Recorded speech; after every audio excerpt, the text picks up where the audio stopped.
Elise Burton is an assistant professor at the University of Toronto's Institute for the History of Philosophy of Science and Technology.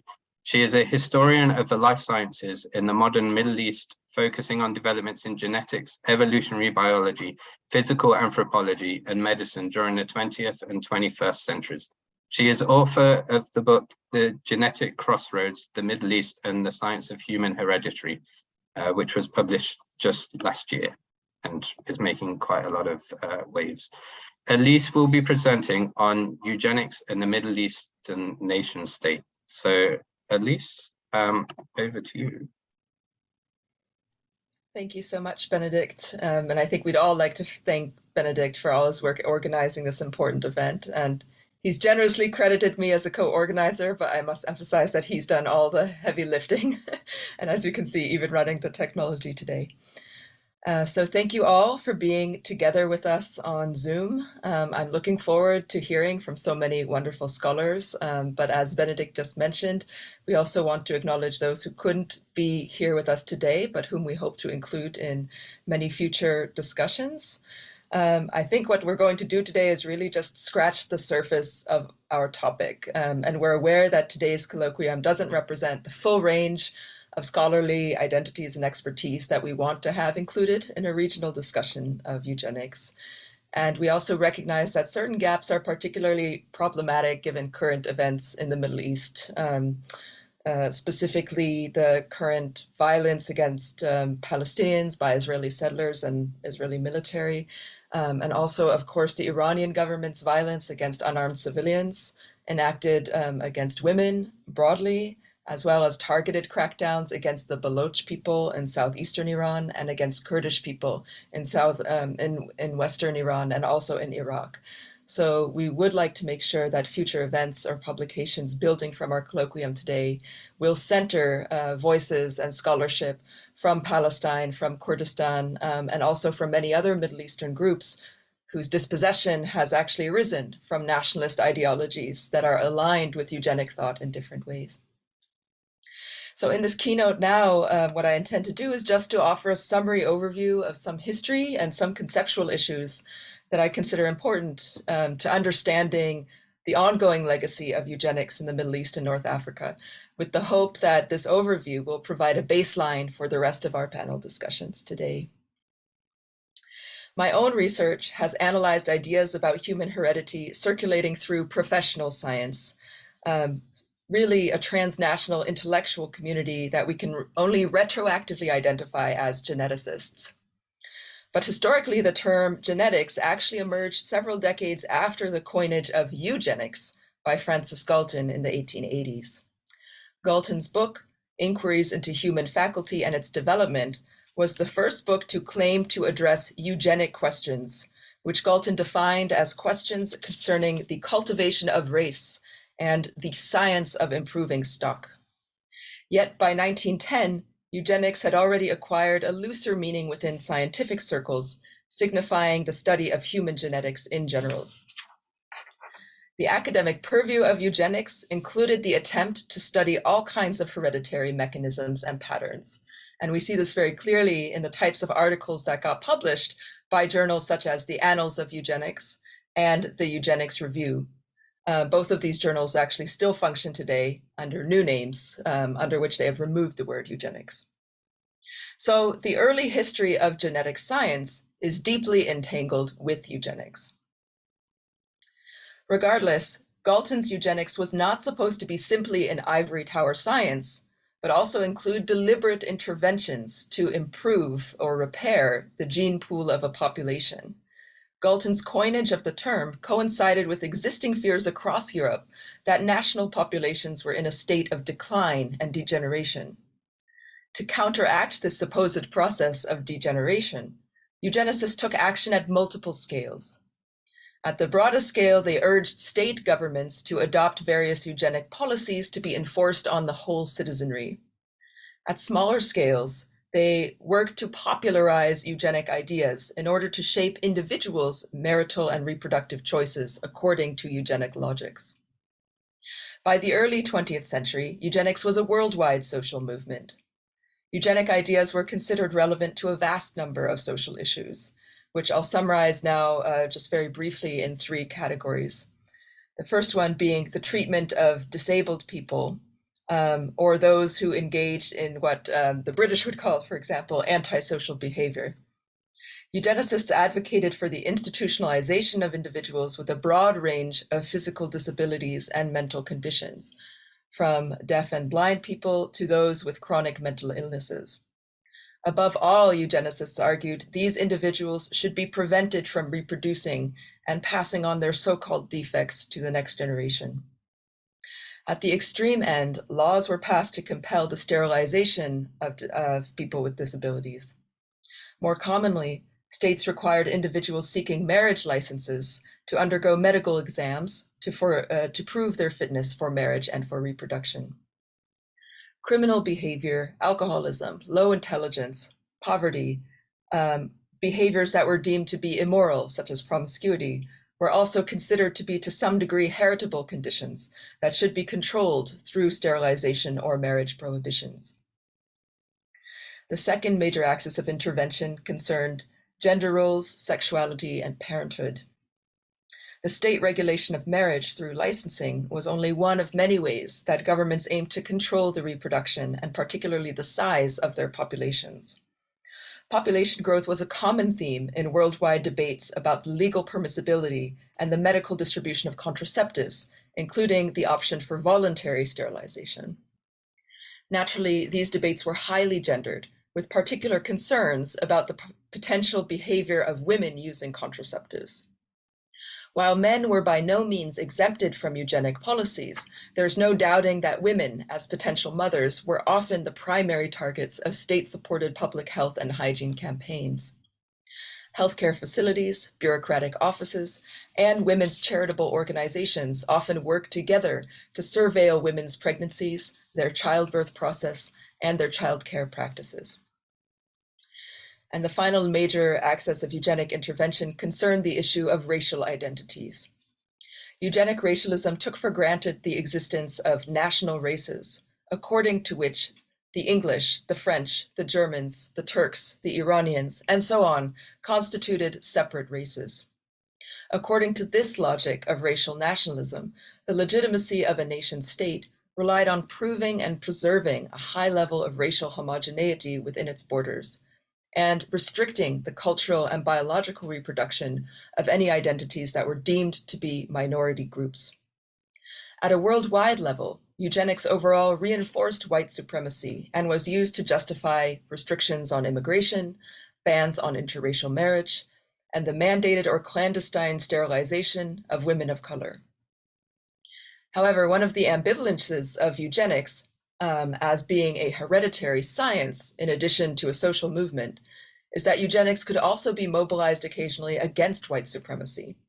I have in mind the work of Black historian Aya Noureddin, whose research has shown that African-American scientists, physicians, and intellectuals actually incorporated eugenics as a hereditary science into their arguments for Black liberation and what they called racial uplift.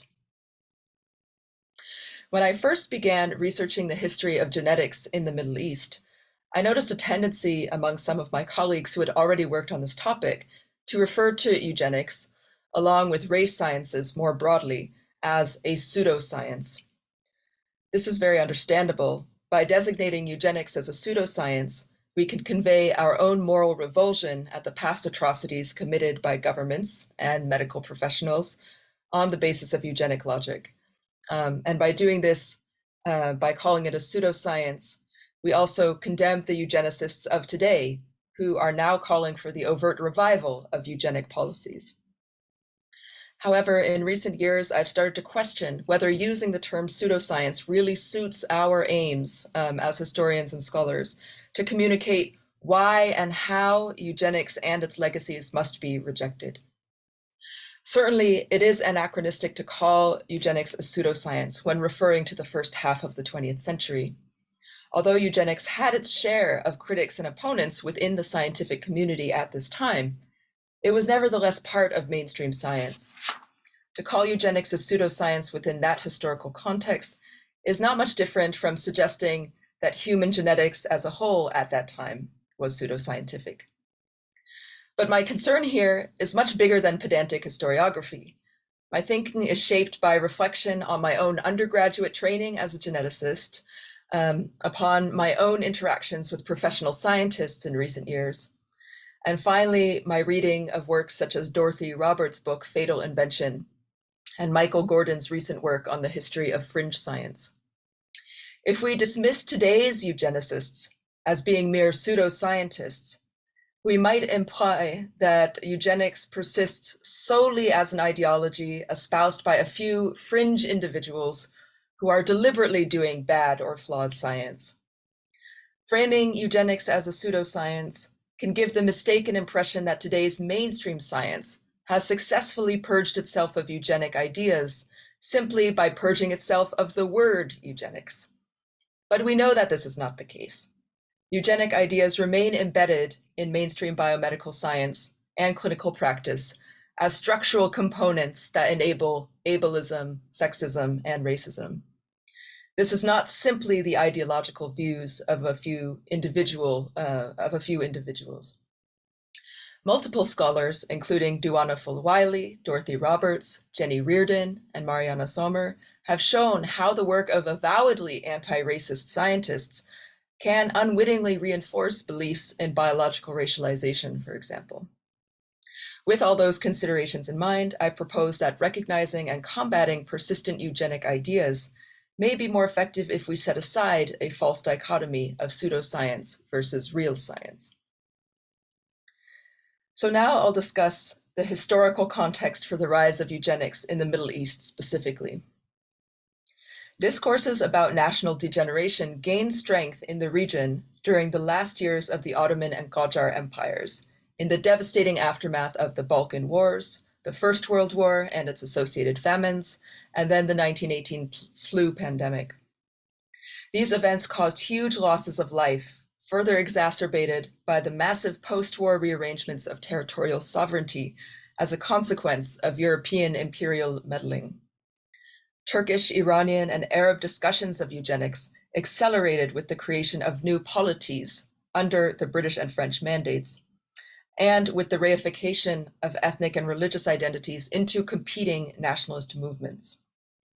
European trained medical practitioners in the Middle East were instrumental to the spread and promotion of eugenic ideas across the region during the interwar period, at the same time that physicians and similar professionals were expanding their own social influence and political power in these new states.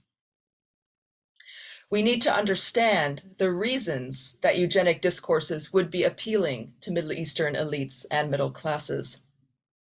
Eugenics was touted as a path to salvation from the existential crises of societal degeneration, not as a fringe pseudoscience, but as part and parcel of promoting mainstream modern science and incorporating that science into governance. Middle Eastern scientists and physicians did not simplistically adopt eugenics in mimicry of European counterparts. Rather, they debated the eugenic policies that would be most appropriate for their own national populations, namely those that would help to cast off European imperialism and to ensure future sovereignty. In this context, eugenics seemed to align with other patriotic discourses, which urged various kinds of individual sacrifices for the good of the collective, such as the family, or by extension, the nation. Finally, some phenomena that were initially ideologically driven by eugenics are, of course, not inherently harmful or morally fraught. For example, state support for contraception, for family planning services, health services to reduce maternal and infant mortality, or genetic counseling services. Considered on their own, these services would be desirable for many people to choose to use for themselves. However, harm arises when such services are provided in a coercive or unequal fashion, according to ableist, sexist, and racist ideologies of biological fitness. I'll now offer a very brief historical overview of 3 different Middle Eastern contexts to see how eugenic ideas converged with nationalist politics and shaped the thinking of medical practitioners in multiple ways. So I'll just briefly discuss here the cases of Egypt, Iran, and Mandate Palestine in the first half of the 20th century. So Omnia El-Shakri's work shows us that eugenics became popular among Egyptian physicians and scientists in relation to fears about the size of the national population. Egyptian eugenicists argued that the Egyptian population during the 1920s and 30s was growing too fast for Egypt's small amount of arable land. They considered overpopulation to be the main reason for rural poverty in Egypt, and they proposed birth control as the solution to this problem. In 1937, the Egyptian Medical Association sponsored a national conference on birth control. The speakers and attendees at the conference were almost all men. They included prominent physicians, engineers, economists, government ministers, as well as leaders of the Muslim Brotherhood organization. Most of the speakers at this conference argued that high birth rates resulted in lower standards of living and thus made people less economically productive. Specifically, they argued frequent childbearing made women mentally and physically weak. Promoting various forms of birth control and family planning were supposed to result in, quote, healthier and more useful mothers and healthier, more vigorous, and better trained children, unquote. The conference speakers proposed a number of both negative and positive eugenic measures.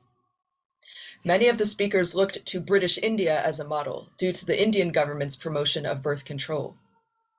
A smaller number of speakers advocated a sterilization law like those used in the US and in Germany, as well as Scandinavian countries, to target the mentally and physically ill. Those advocating for compulsory sterilization argued that this was the same level of public health intervention as the use of mandatory quarantines to prevent epidemics. Finally, some speakers proposed medical certificates as a requirement for marriage, which had already been implemented in Turkey and several other countries. On the other hand, some conference speakers opposed birth control entirely.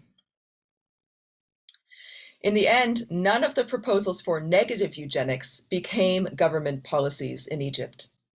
Instead, the Egyptian state mostly invested in positive eugenics, particularly mother-child welfare centers, beginning in the 1920s. These centers were essentially clinics for rural and working-class women. They provided hygiene education to improve women's health and reduce infant mortality. They provided nutrition and physical education programs for school children. Private Egyptian charity organizations, such as the Egyptian Feminist Union, also got involved in the work of hygiene and child-rearing education, with nationalist and patriotic motives of uplifting the nation. Both the Egyptian government and these private organizations justified their healthcare and educational activities in nationalist terms, specifically in terms of labor productivity and economic self-reliance in the aftermath of Egypt's nominal 1922 independence from Britain. The case of Iran looks similar in many ways to that of Egypt.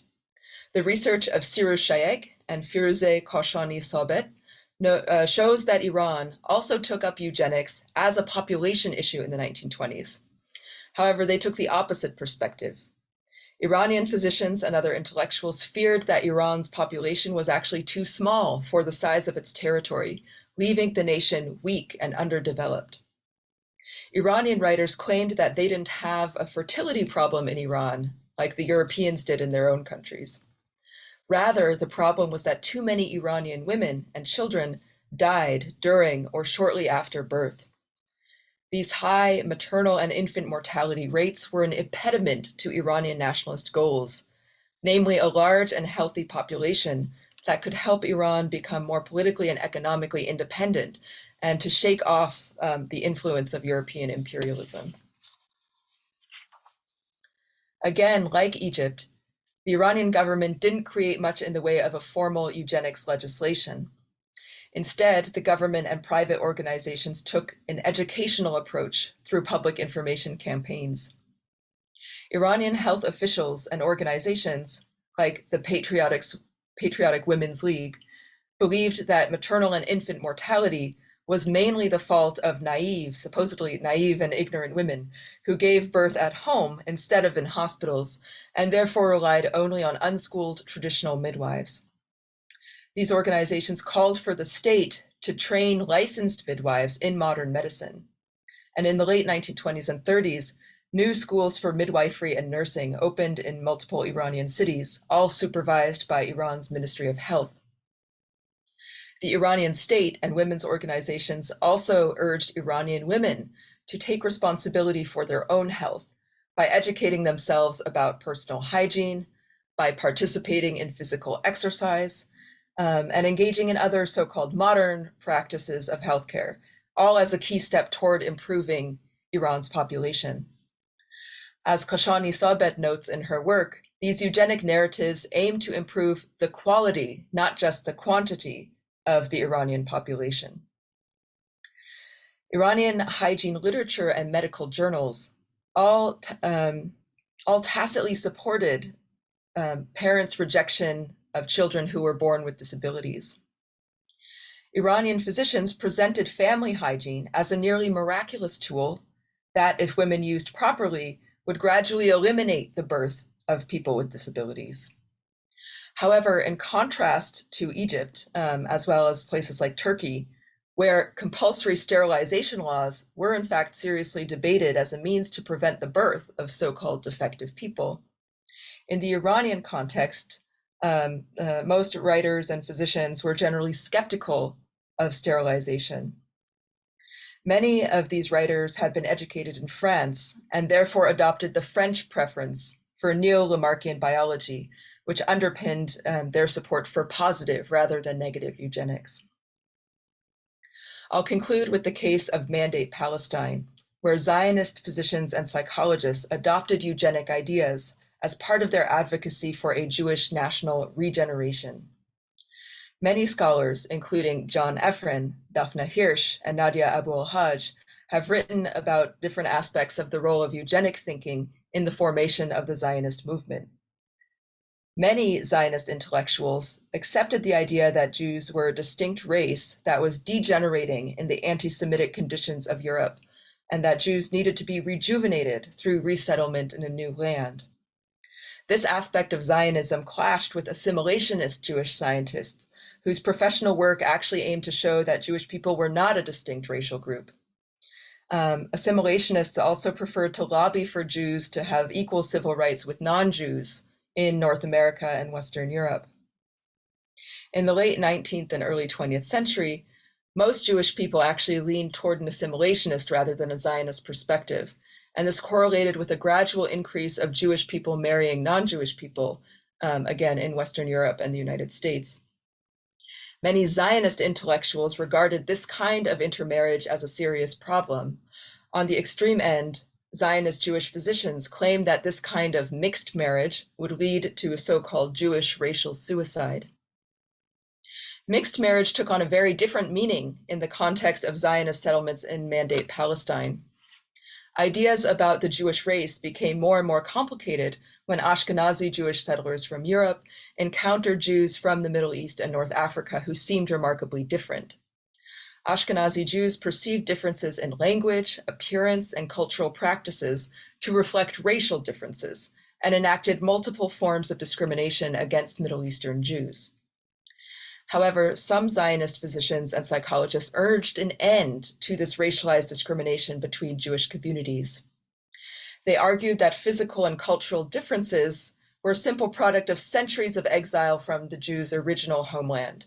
And now that an ingathering of these exiles was taking place in Zionist settlements, Jewish settlers had a sort of obligation to intermarry across communities and blend back together into a single Jewish nation. I'd like to take a moment to share my screen and spotlight here Daphna Hirsch's research on this topic. And I discovered through her work this primary source by Yisrael Rivkai, who was a psychologist and educator, who wrote the following quote in 1934 in a Hebrew literary journal. So you'll note he says here, the high eugenic value of mixed marriages between different people and races, for instance, is an elementary eugenic truth. The pouring of new blood has only a strengthening and invigorating effect. He adds, if an incidental remark may be permitted, the racial theory from the school of Hitler's scientists, which fights against mixed marriage between Germans and non-Germans, that theory That theory, Rivkai says, has nothing whatsoever in common with the true science of eugenics. And the ingathering of the exiles in Palestine makes possible mixed marriage not between Jews and non-Jews, but between Jews and other Jews, Jews from different communities. Does not this alone already carry within itself a high degree of eugenic salvation? Rivkai's positive views of mixed marriage to overcome Jewish racial differences reflected a particular anti-Nazi strain of eugenics. In response to the rise of the Nazis in 1932, a number of scientists outside Germany spoke out to condemn particular aspects of Nazi eugenics, namely race hygiene. But note that, like Rivkai, these scientists didn't say that eugenics itself was flawed or pseudoscientific. Rather, it was the Nazi laws to preserve racial purity that were a perversion of the so-called true science of eugenics. Now, despite the opposition of Zionist eugenicists to Nazi racism, their work promoting healthcare and hygiene education in Palestine was itself a racially exclusionary project to benefit Jewish settlers over Palestinian communities. Overall, Zionist health and social welfare agencies were able to provide a standard of healthcare that reduced Jewish maternal and infant mortality in Mandate Palestine. These Zionist facilities were funded by Jewish communities and philanthropy from Western Europe and North America. In contrast, Palestinians did not enjoy the same standard of healthcare under the austerity policies of the British Mandate government. British officials took the stance that Palestine must, quote, pay for itself, unquote, and prioritized funding infrastructural developments to support British economic interests at the expense of spending on Palestinian health and welfare infrastructure. Francis Hasso's latest book, Buried in the Red Dirt, shows why we must consider these British policies as part of a broader eugenic logic that favored the Zionist colonization of Palestine. The government-run and missionary-run medical facilities were left underfunded, understaffed, and in poor sanitary conditions. And at the same time, the British administration hindered the development of independent Palestinian health services. All of these conditions meant that disproportionate numbers of Palestinians suffered and died from preventable medical conditions relative to the Jewish settler population and the population of British administrators. Yet the British blamed these deaths, and especially maternal and infant mortality, on the Palestinians themselves, and especially the practices of Palestinian midwives, who were depicted as backward, unhygienic, and unscientific. Finally, while Palestinians were hypothetically able to access Zionist health services, Zionist interests benefited more from the Palestinian patients rather than the other way around. At a material level, Zionist health facilities charged very high fees to Palestinian patients. At a discursive level, Zionist physicians claimed credit for improving Palestinian health and hygiene. Specifically, Zionist political propaganda claimed that the presence of Jewish settlements and the health and hygiene knowledge of Jewish healthcare providers had actually lowered both Palestinian and Jewish infant mortality by the end of the Mandate period. Despite the efforts of Palestinian physicians to counter these arguments with their own data, pro-Zionist discourses characterizing Jewish settlers as more scientifically and medically advanced ended up figuring strongly into a British racialist favoritism of the Zionist enterprise.